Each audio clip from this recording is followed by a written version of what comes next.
우리 다 함께 사도신경으로 신앙 고백하심으로 11월 7일 월요일 새벽 예배를 하나님께 드리시겠습니다. 나는 전능하신 아버지 하나님, 천지의 창조주를 믿습니다. 나는 그의 유일하신 아들, 우리 주 예수 그리스도를 믿습니다.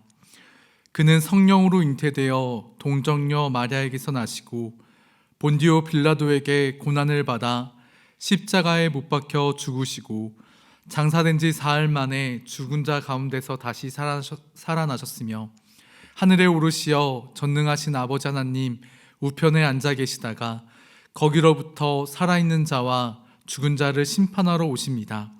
나는 성령을 믿으며 거룩한 공교회와 성도의 교제와 죄를 용서받는 것과 몸의 부활과 영생을 믿습니다. 아멘. 우리 다 함께 찬송가 407장을 찬송하시겠습니다.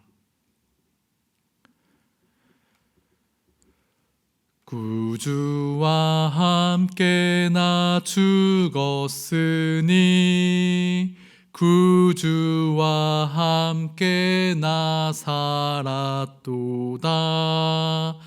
영광의 그날에 이르도록 언제나 주만 바라봅니다. 언제나 주는 날 사랑하사 언제나 새 생명 주시나니 영광의 그날에 이르도록 언제나 주만 바라봅니다. 마음속에 시험을 받을 때와 무거운 근심이 있을 때에 주께서 그때도 같이 하사 언제나 나를 도와주시네. 언제나 주는 날 사랑하사 언제나 새 생명 주시나니 영광의 그날에 이르도록 언제나 주만 바라봅니다. 뼈 아픈 눈물을 흘릴 때와 쓰라린 마음으로 탄식할 때 주께서 그때도 같이 하사 언제나 나를 생각하시네. 언제나 주는 날 사랑하사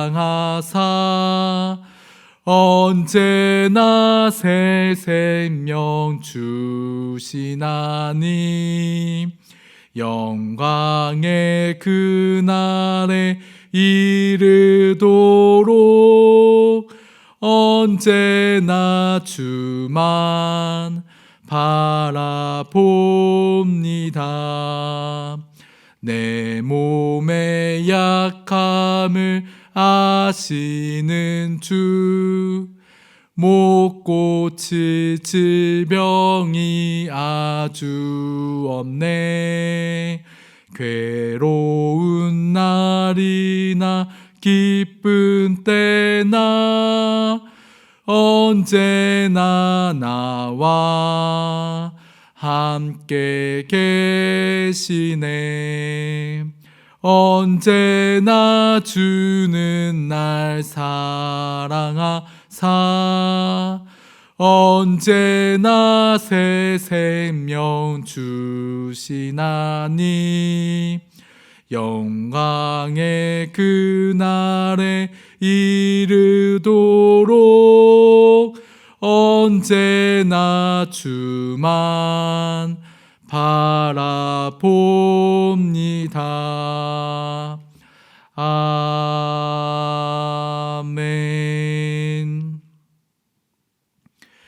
오늘 우리에게 주시는 하나님의 말씀은 창세기 44장 1절에서 13절까지의 말씀입니다. 창세기 44장 1절에서 13절까지의 말씀을 한 절씩 교독하겠습니다. 요셉이 그의 집 청지기에게 명하여 이르되 양식을 각자의 자루에 운반할 수 있을 만큼 채우고 각자의 돈을 그 자루에 넣고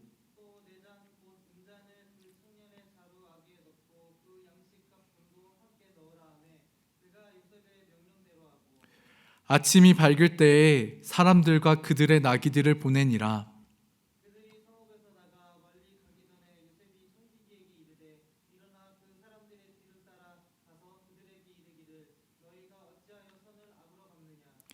이것은 내 주인이 가지고 마시며 늘 점치는 데에 쓰는 것이 아니냐. 너희가 이같이 하니 악하도다 하라. 그들이 그에게 대답하되 내 주여 어찌 이렇게 말씀하시나이까. 당신의 종들이 이런 일은 결단코 아니하나이다.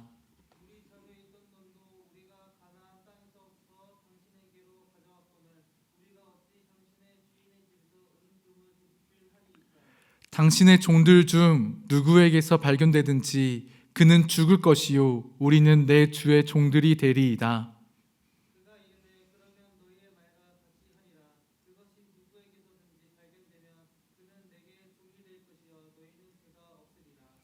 그들이 각각 급히 자루를 땅에 내려놓고 자루를 각기 푸니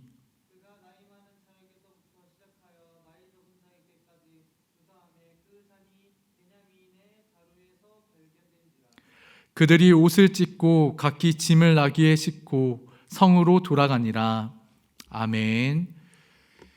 오늘 본문의 내용은 크게 세 가지로 구분을 지을 수 있습니다.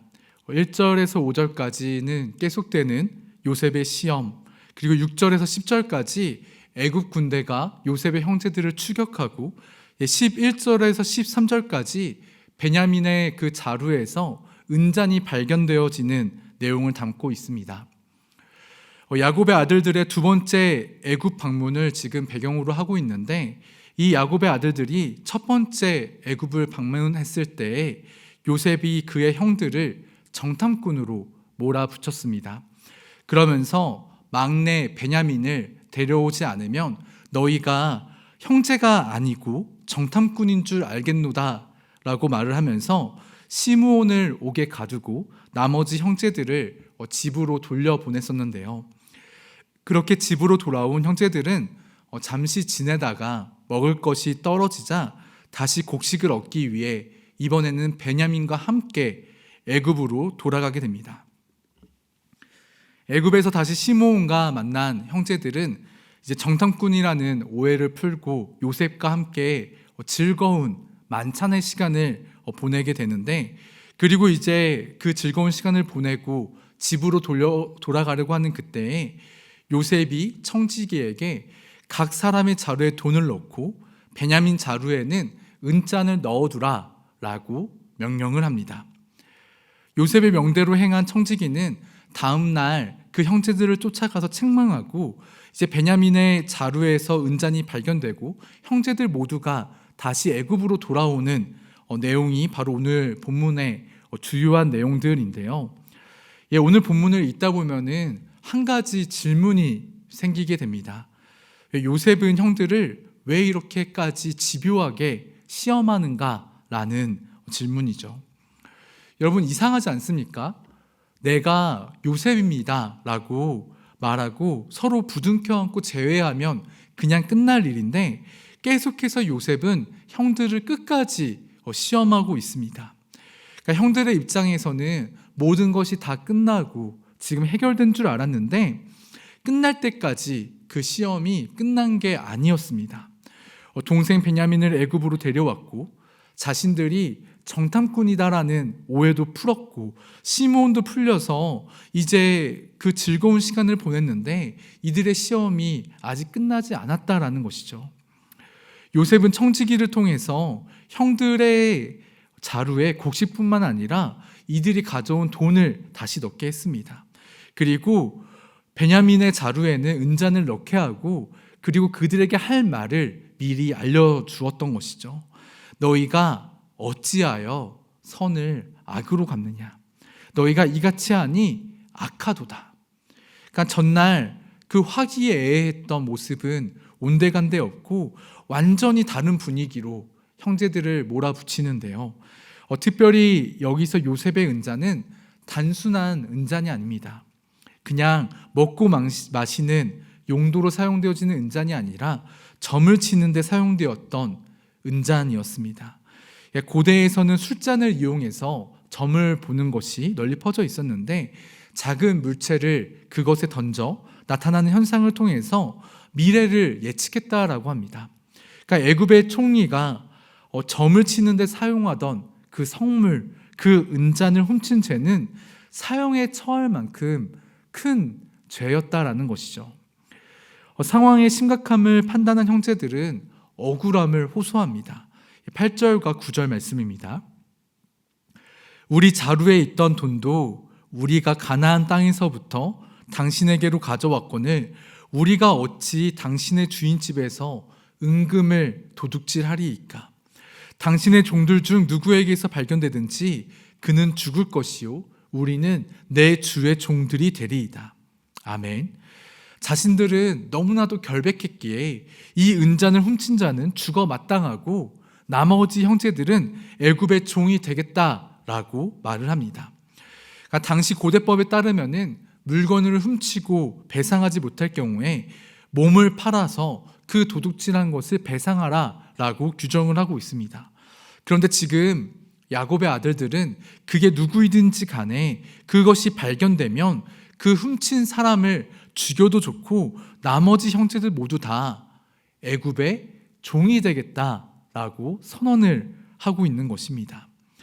이 말을 들은 청지기는 그렇게까지 할 필요는 없다라고 이야기를 하면서 은잔이 만약에 발견이 되면은 그 범인만 애굽의 종이 될 것이며 나머지는 죄가 없으니 돌아가도 된다라고 이야기를 합니다. 12절과 13절 말씀입니다. 그가 나이 많은 자에게서부터 시작하여 나이 적은 자에게까지 조사하매 그 잔이 베냐민의 자루에서 발견된지라. 그들이 옷을 찢고 각기 짐을 나귀에 싣고 성으로 돌아가니라. 아멘. 그러니까 전혀 예상 밖으로 베냐민의 자루에서 은잔이 발견되게 되었습니다. 그러니까 아버지에게 베냐민을 꼭 지켜서 돌아오겠노라고 약속을 했는데 꼼짝없이 베냐민을 잃게 된 상황이 되어버리고 만 것이죠.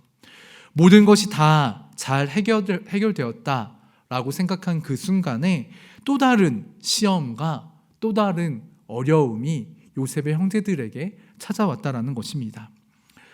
이들에게 닥친 어려움을 통해서 우리는 중요한 영적인 교훈을 얻을 수 있습니다. 그것은 다름 아닌 우리 인생에 계속해서 시험이 몰려온다라는 것이죠. 하나가 끝이 나면 또 다른 하나가 찾아오고 이 시험을 마무리하면 저 시험이 우리의 인생에서 기다리고 있다라는 사실입니다. 여러분, 하나님의 자녀라고 해서 시험이 없을까요? 예수를 그리스도라 믿는 하나님의 백성이라고 해서 어려움이 없는 것이 아닙니다. 계속해서 시련이 찾아오고 어려움이 찾아오기 마련이라는 것이죠. 요셉의 형들에게 이제 그 모든 일이 해결되었다라고 생각한 그 순간에 또 다른 시험이 찾아왔다는 것처럼 우리들이 예수님을 삶의 주인으로 모시기로 결정한 이후에도 우리 삶에 계속해서 고난과 어려움이 찾아올 수 있다라는 거예요. 마태복음 14장을 보면은 오병이어 사건이 나오게 됩니다. 오병이어 사건 이후에 예수님께서 제자들을 게네사렛 땅으로 먼저 배를 태워서 보내시고 산에 올라가서 혼자만의 기도의 시간을 보내시는 장면이 나오게 되는데요. 예수님이 없이 배를 타고 그 바다를 건너는 중에 제자들이 큰 풍랑을 만나는 장면이 나오게 됩니다. 그리고 배가 뒤집힐 것 같은 그 절제절명의 순간, 그 어려운 순간에 예수님께서 기적적으로 바다 위를 걸어서 제자들에게 찾아오시는 모습이 나오게 되는데요. 여러분, 제자들에게 예수님이 찾아오셨으니까 어떤 일이 발생해야 되나요? 비가 그치고 바람이 잔잔해지고 다시 평안해져야 되는 것이 아닌가요? 그런데 예수님이 오셨음에도 불구하고 바람은 여전히 불고 있었습니다. 예수님이 오시기 전에도 바람이 불고 있었고, 예수님께서 바다 위를 걸어서 건너 오시는 중에도 바람은 불고 있었고, 예수님이 눈앞에 오셨음에도 불구하고 그 비바람은, 그 풍랑은 그치지 않았다라고 성경에서 기록하고 있습니다. 여러분, 우리 인생에 이러한 순간이 있습니다. 시험이 끝날 법도 한데, 이제 어려움이 정말로 그칠 법도 한데, 다른 시험이 찾아오고 계속해서 삶의 어려움이 찾아올 때가 있습니다. 그러한 때에 우리는 끝이 있음을 기억해야 합니다. 제자들에게 들이닥친 그 풍랑도 예수님이 배에 오르시고 나서야 끝이 났고, 요셉의 형제들에게 닥친 그 시험도 끝 마무리가 있었습니다. 우리 삶에 불어오는 인생의 풍랑도 분명히 끝이 있습니다. 그 시점을 우리가 모른다 뿐이지, 비바람이 그치고 우리 인생에 햇볕 뜨는 그 아름다운 날들이 분명히 찾아온다라는 거예요. 우리가 살아가다 보면은 비바람 부는 날도 있고, 바람 한 점 없는 날도 있고, 따스한 햇볕이 비치는 좋은 날도 우리를 찾아올 때가 있습니다. 시편 기자는 이렇게 고백하고 있습니다. 그는 넘어지나 아주 엎드러지지 아니함은 여호와께서 그의 손으로 붙드심이라. 우리가 자주 넘어지고 또 자주 쓰러지지만 우리가 완전히 쓰러지지 않는 것은 하나님이 우리를 붙들고 계시기 때문이다라는 거예요. 계속되는 인생의 시험 뒤에 분명히 끝이 있음을 기억하고, 그 모든 삶의 순간에서 우리와 함께 하시며 우리를 붙드시는 그 주님을 믿고 끝까지 인내하며 나아갈 수 있는 우리들이 되어지기를 바랍니다. 두 번째로 오늘 본문을 통해 얻을 수 있는 교훈은 시험을 통해서 성숙해진다라는 거예요. 형들의 달라진 모습을 우리는 본문을 통해서 확인할 수가 있습니다. 요셉의 채색 옷을 벗기고 짐승에게 잡아먹혔다고 거짓말을 하기 위해서 요셉의 채색 옷을 일부러 찢었던 그 요셉의 형제들이 이제 본인들의 옷을 찢고 있는 것을 우리가 본문을 통해 볼 수 있습니다. 여러분, 왜 자신들의 옷을 찢었나요? 베냐민의 자루에서 은잔이 발견된 것을 보고 옷을 찢었습니다. 꼼짝없이 죽게 된 그 베냐민을 보면서 형들이 슬퍼하면서 자신들의 옷을 찢고 스스로가 노예가 되기를 자처했다라는 것입니다.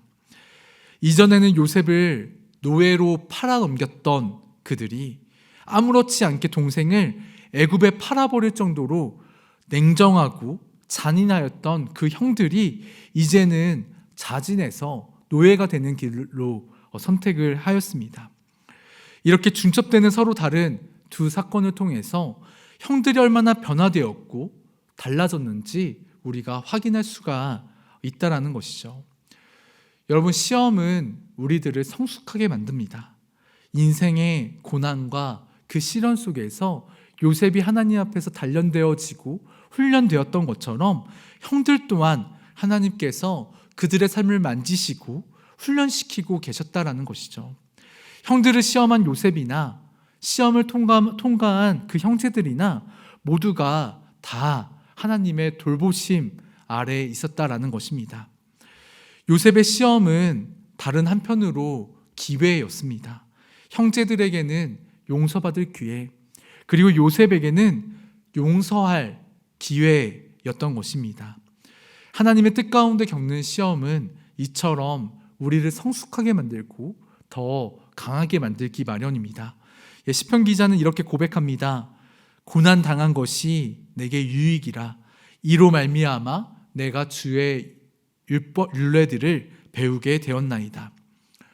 그러니까 고난을 통해 하나님의 율법을 배우고 하나님의 뜻을 일으켜서 나에게 유익함이 되었다라고 시편 기자는 고백하고 있습니다. 사랑하는 성도 여러분, 고난이 힘들고 또 어렵지만 그 모든 시간들이 지나고 나면 우리가 그 고난으로 말미암아 성숙하게 되었다. 그 고난이 내게 유익하였다라고 고백하는 그 날이 오게 될 줄로 믿습니다. 요셉과 요셉의 형제들에게 계속해서 어려움이 찾아오고 고난이 있었지만 그 모든 고난을 선으로 바꾸신 하나님께서 야곱의 가정을 책임지시고 또 돌보셨던 그 하나님께서 우리들의 인생을 책임져 주시고 또 우리들의 가정 또한 지켜주실 줄로 믿습니다. 우리에게 찾아오는 그 모든 풍파와 어려움, 그 인생의 문제들이 뿌리 깊은 나무처럼 우리들을 단련할 줄로 믿고 다가오는 그 모든 시험과 고난과 어려움의 순간마다 주님을 바라보고 주님을 의지하며 주님과 함께 모든 어려움을 극복해 나가는 저와 여러분이 되어지기를 주님의 이름으로 간절히 축원합니다. 함께 기도하겠습니다. 사랑의 은혜가 풍성하신 하나님 아버지, 오늘 말씀을 통해서 우리의 인생에 끝나지 않을 것 같은 고난과 어려움이 찾아옴에 대해 말씀을 나누었습니다. 모든 것이 잘 끝난 줄 알았던 야곱의 아들들의 애굽의 여정에 또 다른 문제가 찾아오고 계속해서 어려움이 찾아왔던 것처럼 우리들의 인생길 가운데 어려움이 찾아오고 또 고난이 찾아옴을 이 시간 고백합니다. 어려움이 찾아올 때에 우리와 함께 하시며 우리를 지키시고 우리를 붙드시는 그 주의 손길을 느끼게 하시고 모든 삶의 순간마다 하나님을 찾는 우리들이 되게 하여 주시옵소서. 그래서 고난이 내게 유익함이었다라고 고백했던 그 시편 기자처럼 고난 속에 하나님의 뜻을 발견하며 하나님 앞에서 더욱 성숙해져 가는 우리들이 될 수 있도록 주님께서 인도하여 주시옵소서. 이 모든 간구 우리 주 예수 그리스도의 이름으로 기도드립니다. 아멘. 하늘에 계신 우리 아버지, 아버지의 이름을 거룩하게 하시며 아버지의 나라가 오게 하시며 아버지의 뜻이 하늘에서와 같이 땅에서도 이루어지게 하소서. 오늘 우리에게 일용할 양식을 주시고 우리가 우리에게 잘못한 사람을 용서하여 준 것 같이 우리 죄를 용서하여 주시고 우리를 시험에 빠지지 않게 하시고 악에서 구하소서. 나라와 권능과 영광이 영원히 아버지의 것입니다. 아멘.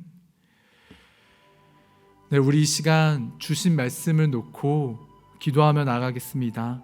오늘 말씀을 통하여서 우리 인생 가운데 어려움이 계속해서 찾아온다라고 말씀을 나누었습니다. 우리들에게 찾아오는 그 인생의 문제, 고난과 시험과 어려움 앞에서 좌절하거나 낭망하지 않게 하시고 우리와 함께 하시는 하나님으로 말미암아 능히 모든 어려움을 이겨내며 극복해 나갈 수 있는 우리들이 되게 해달라고 기도하시겠습니다. 오늘 월요일은 특별히 구미교회 비전을 위해 기도하는 날입니다. 하나님의 은혜로 풍성한 생명, 건강한 교회를 이루어가는 교회가 되게 해달라고, 또 생명 비전을 이루어 교회가 부흥하고 또 아름답게 성장하여서 하나님께 쓰임받는 교회가 되게 해달라고 기도하시겠습니다. 또한 지역사회를 위해 기도하겠습니다. 이 지역사회가 하나님의 은혜로 안정되고 평안하게 하여 주시고 또 우리 교회로 말미암아 지역사회가 더 풍성한 생명력을 누리게 해달라고, 특별히 지역사회에 소외된 자들에게 하나님의 위로와 평안이 부어지도록 기도해 주시기 바랍니다. 마지막으로 환우분들을 위해 기도하겠습니다. 하나님의 도우심을 간절히 바라고 있는 그 환우분들에게 긍휼과 자비를 베풀어 주셔서 속히 회복되는 은혜를 허락하여 달라고, 또 여러분들이 가지고 온 간절한 기도 제목을 가지고 이 시간 기도하도록 하겠습니다. 하나님께서 우리의 기도를 들으시고 반드시 응답해 주실 것입니다. 우리 함께 기도하시겠습니다.